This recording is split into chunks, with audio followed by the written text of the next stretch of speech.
So I replaced the faucet, and it seems to fix the issue with it dripping. So the other one was plastic, this one is metal. And the other thing it'll fix too is accidentally bumping it when you're sitting down in the toilet. That actually happened on our recent test.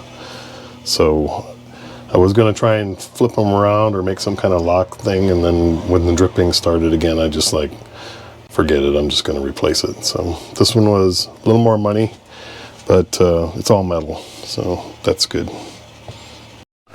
Okay, so I recorded this, but the sound for some reason was not on when I was at the Harvest Host. But my wife decided that she did not like the full rock background here, so we elected to put in another window. I actually am surprised at how fast it came. So we ordered it when we were at the Harvest Host, and we had it a week later, and so I put it in yesterday. So now I have to cover this. We're going to still use the tile rock here, but the advantage now is that it's a lot more airy and open, so it feels not as confined.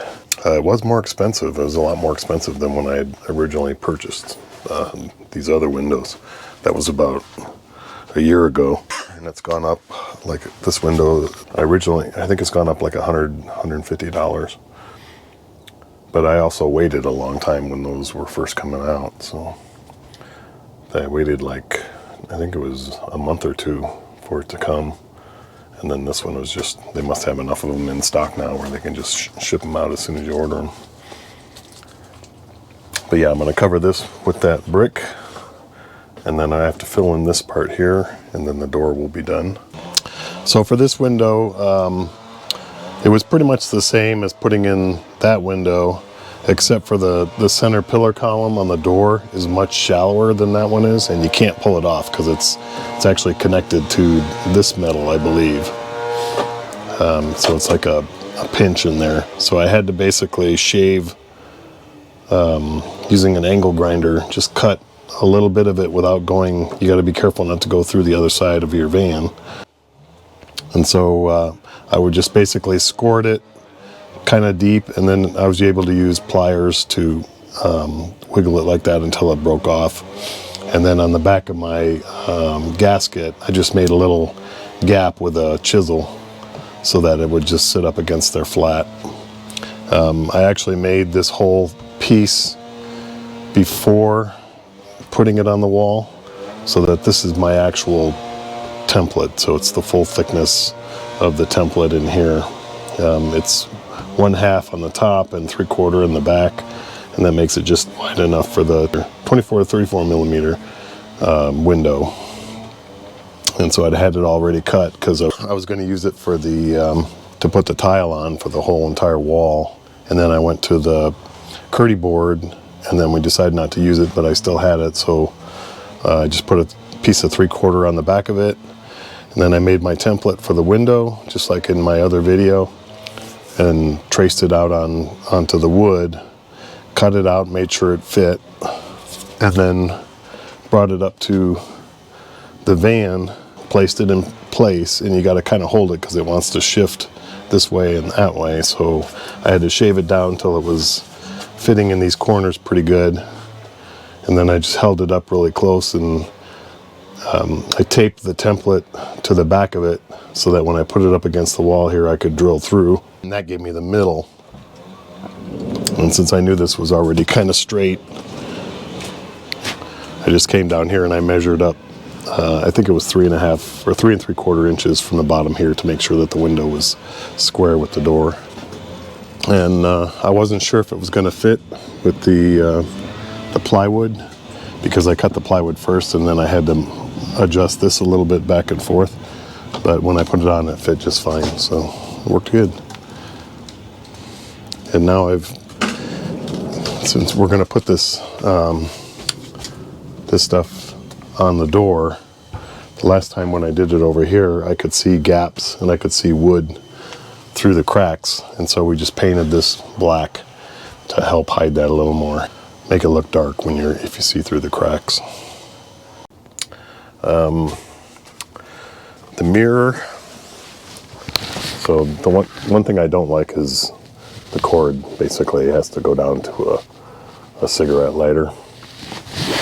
And it was an old micro USB, or I mean mini USB, not micro. I had a long micro USB cord, so I thought I'll try that and go to a USB port and see if it powers, but it doesn't work. So there must be a slightly different voltage coming out of that cigarette lighter. It's not 12 volts, it's like 2 to 5 or something like that, because you can't wire it directly into 12 volt. But whatever it is, it's not enough. So I think what I'm going to do is I'm going to wire in a 12 volt receptacle, cigarette lighter receptacle up here somewhere, because my power panel's right here, so I just wire it right here, and then run this up through the top here, so I don't have the wire dangling down. And then I can just plug it in with the cigarette port up into here. I also put in a USB plug up here. I don't know if you can see that, but I use that. I'm going to use that for the projector, because we were having to dangle it all the way across here, and it wasn't as clean. All right, so I got the tile on all around the door. So that part is done.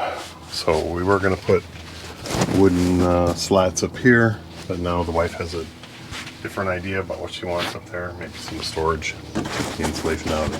All right, so one of the modifications that we were just going to cover this with a panel, but my wife thought she would like some extra storage, so we made this little cubby, and it kind of juts out a little bit. And here we have aluminum foil, plastic wrap, and parchment paper, and I made this little rack. So it's basically 3 pieces of plywood that are cut to fit the contour, and they go down inside the door and then kind of wrap around the lip. And then I attached another piece of plywood to the side, which makes the grooves for the dowel to fit into.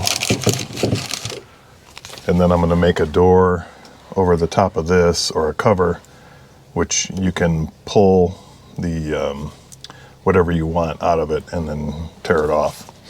I tried down here just using the serrated teeth from the saran wrap on here, and it's kind of difficult because you can't really get your hand behind here to pull it out. So I think it would be better like if I had a slot here and there was a serrated blade on the inside of it, so that you can just tear it off. But it also has to be strong, so I tried these magnets on here and on the inside of the door.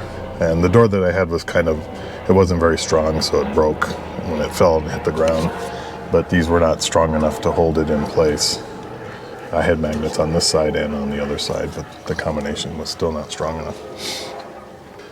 Up here, we're just going to have a little more storage, probably with a bungee across the front of it. For our spices, she saw this, she liked this, so it's basically just screwed into the base, and or the cap is screwed in, and so you just untwist it when you want it out. And then up here we have storage for her canning stuff, so salsas, stew, soup, and they just fit in here. I'm going to put a bungee across here too to make sure that those don't fall out. But it's about 1.5 inches deep.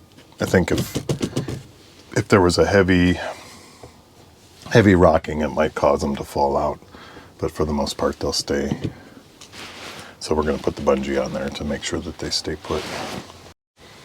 So we did try out the shower last night. It worked good. I have the hot water heater down here, and currently it's set for ideal, but I think I'm going to turn it up to max for the heat. So I think ideal is supposed to be like a power saving mode, but the issue with it is with 2 showers.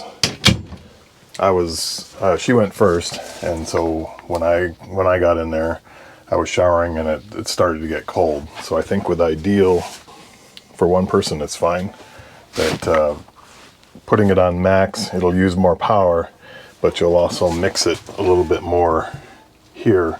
so you won't use up all the hot water as much. So I think it should last for 2 people better. It's probably less energy because you're heating at one time. It'll take more energy to heat it up completely to max, but it's probably less energy than heating it up twice to ideal. So also we tried out the B2B chargers again. This time they worked. So we got all the way down to 92% on the after we did the shower test with the hot water heater, and then drove probably for about 40 minutes and it was back up to 98%. So it was pumping out about 60 amps, which is pretty good. And right now and that was at night, so there was no other input to it. We also bought this small fridge for between the seats. This is just like for snacks. And then also on a long trip, we'll set it up as a freezer and put it in the back in place of the bikes. And then that'll give us a lot of frozen food storage. And when we need it, we'll just pull it out and move it to this one here. This refrigerator is only about 4.3 cubic foot, and a lot of it is used by the freezer itself. So it's a pretty good size freezer.